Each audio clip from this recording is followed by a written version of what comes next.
Bismillahirrahmanirrahim. Assalamualaikum warahmatullahi wabarakatuh. Alhamdulillah, kita telah bertemu lagi dengan saya, Sofiul Maula.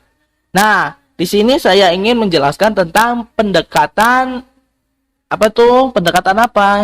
Pendekatan saintifik dalam pembelajaran bahasa Arab. Nah, selebihnya kita lanjut ke materi. Pendekatan saintifik. Nah, pendekatan saintifik ini merupakan suatu pendekatan pembelajaran yang memberikan ruang kepada peserta didik secara luas guna mengerjakan eksplorasi serta elaborasi materi pembelajaran dan mampu mengaktualisasikan kemampuan lewat berbagai kegiatan pembelajaran yang sudah dirancang oleh guru. Nah, tujuan pendekatan saintifik ini yang pertama menciptakan lingkungan belajar kondusif. Nah, dengan menerapkan pendekatan satu ini, maka setiap pendidikan berharap mampu menciptakan lingkungan belajar yang kondusif lewat serangkaian kegiatan yang sudah dirancang dengan sistematis. Dengan pembelajaran yang berpusat kepada peserta didik, maka juga diharapkan akan terbentuk lingkungan belajar yang aktif serta produktif. Untuk yang kedua, tujuannya meningkatkan keterampilan berpikir pada tingkat tinggi. Tujuan pendekatan satu ini salah satunya ialah guna meningkatkan sekaligus mengembangkan keterampilan berpikir tingkat tinggi kepada para peserta didik. Kemampuan berpikir pada tingkat tinggi yang diharapkan yaitu seperti berpikir kritis, analitis, sintetis, dan mampu membuat inovasi atau ide original yang berhubungan dengan materi yang sedang dipelajari. Tujuan ketiga, meningkatkan pemahaman konsep. Di dalam prakteknya, pendekatan saintifik akan mengarahkan pada kegiatan pembelajaran guna menemukan sekaligus mengembangkan konsep dengan mandiri. Peserta didik juga bisa mendapatkan konsep serta pemahaman secara bermakna lewat pendekatan satu ini. Peserta didik atau siswa nantinya tak hanya menerima konsep pada wujud hafalan, namun juga akan memperoleh pemahaman secara mendalam pada konsep ini. Yang keempat, meningkatkan kemampuan berpikir sistematis. Nah, pendekatan satu ini mempunyai ciri utama berwujud tahapan pembelajaran yang berlangsung jalan dengan runtun serta sistematis. Hal itu akan mendorong terjadinya peningkatan dalam kemampuan berpikir sistematis di dalam diri peserta didik. Baik itu kemampuan pada pemahaman atau kemampuan dalam memahami suatu masalah atau kemampuan untuk menyelesaikan masalah. Terus ada juga tujuannya meningkatkan kemampuan komunikasi. Pendekatan jenis ini juga diharapkan mampu menciptakan proses belajar yang bisa memberikan stimulus terhadap para peserta didik supaya cenderung lebih aktif di dalam berkomunikasi melalui diskusi, pemecahan masalah, penyampaian ide, diskusi, pengolahan data, sampai cara mengomunikasikan hasil pembelajaran dengan lisan atau tulisan. Ada juga tujuan pendekatan saintifik ini yang terakhir yaitu meningkatkan motivasi belajar yang pastinya sebagai wujud kegiatan pembelajaran dengan pusatnya adalah peserta didik, maka diharapkan pendekatan satu ini dapat meningkatkan motivasi belajar. Rangkaian dari pembelajaran yang mengharuskan peserta didik agar bisa lebih aktif serta inovatif juga bisa menciptakan suasana belajar yang tak menonton, tak boring gitu, sehingga peserta didik tidak akan merasa bosan. Baik, sekarang yaitu langkah-langkah pendekatan saintifik secara umum sama saja seperti pendekatan lainnya. Jadi ada observasi yaitu mengamati, questioning yaitu menanya, exploring atau practicing atau mendalami atau praktek mencoba. Terus ada juga associating yaitu menalar atau menyimpulkan, dan yang terakhir communicating yaitu mengkomunikasikan. Itu sama saja seperti pembelajaran lainnya. Adapun pembelajaran bahasa Arab itu lebih ke bahasa Arabnya, contoh-contohnya. Nah, seperti yang pertama itu observasi, itu mengamati.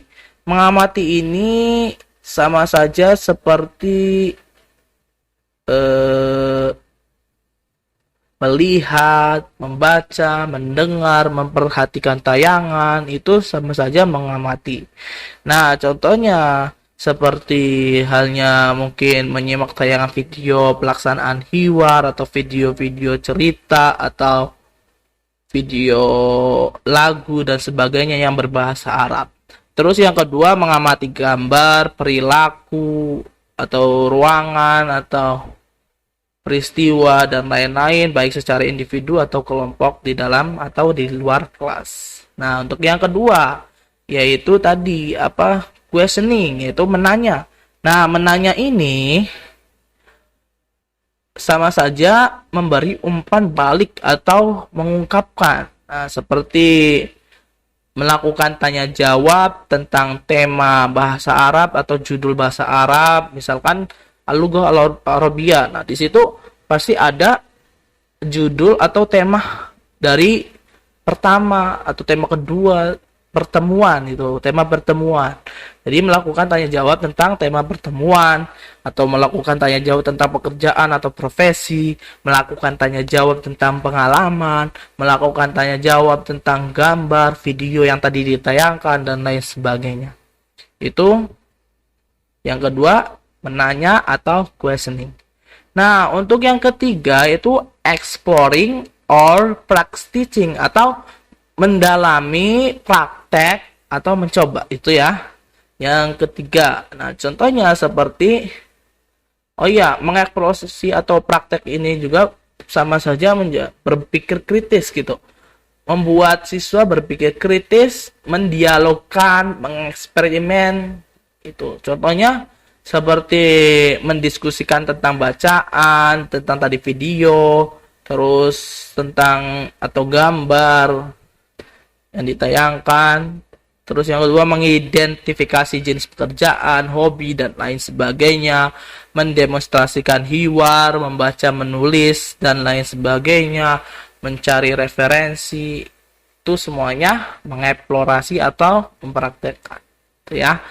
Nah, untuk yang keempat itu adalah associating atau menalar dan menyimpulkan. Nah, di dalam menalar atau menyimpulkan ini atau mengasosiasi ini, atau bisa juga disebut menghubungkan dengan materi lain atau membuat rumusan. Jadi pendekatan ini juga bisa secara khususnya itu harus menghubungkan dengan materi lain. Misalkan materinya yang sekarang itu Al-Bustanya, berarti kita menghubungkan tentang materi lain, seperti mungkin materi lain sebelumnya itu setelah Al-Bustan itu seperti Ghurfah atau gimana itu. Yang penting kita harus bisa menghubungkan materi sekarang dengan materi yang lain gitu. Atau contohnya juga bisa menghubungkan materi yang dipelajari dengan kehidupan sehari-hari. Bisa juga menghubungkan perilaku yang dipelajari dengan kehidupan sehari-hari. Bisa juga menghubungkan materi atau tema dengan tema lain pembelajarannya. Bisa juga menghubungkan materi ini dengan tema yang ada di Al-Quran atau ayat-ayat Al-Quran. Atau kalimat, menghubungkan suatu isim, suatu fi'al, itu dihubungkan dengan ayat-ayat Al-Quran, itu bisa. Itu namanya mengasosiasi.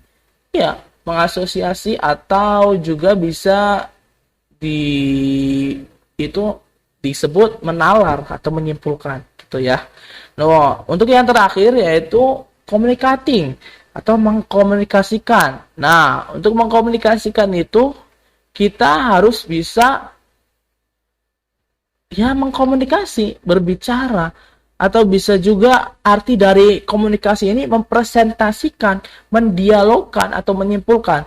Bukan hanya mempresentasikan itu bukan hanya ada di dalam diskusi, tapi bisa juga di dalam kelas, mempresentasikan, mendialogkan, menyimpulkan, membicarakan.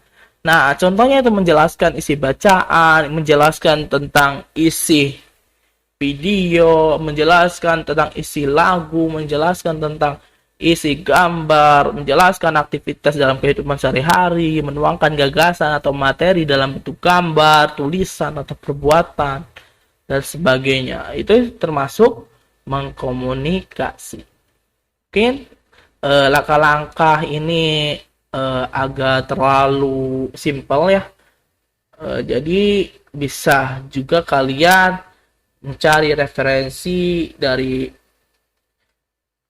Google Scholar atau dari sebagainya yang mungkin ada dan lebih detail dari video ini.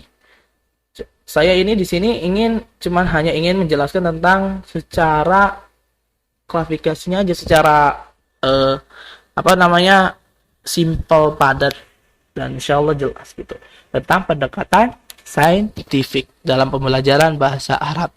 Mungkin cukup sekian dari saya, kurang lebihnya mohon maaf. Wabillahi taufiq wal hidayah. Wassalamualaikum warahmatullahi wabarakatuh.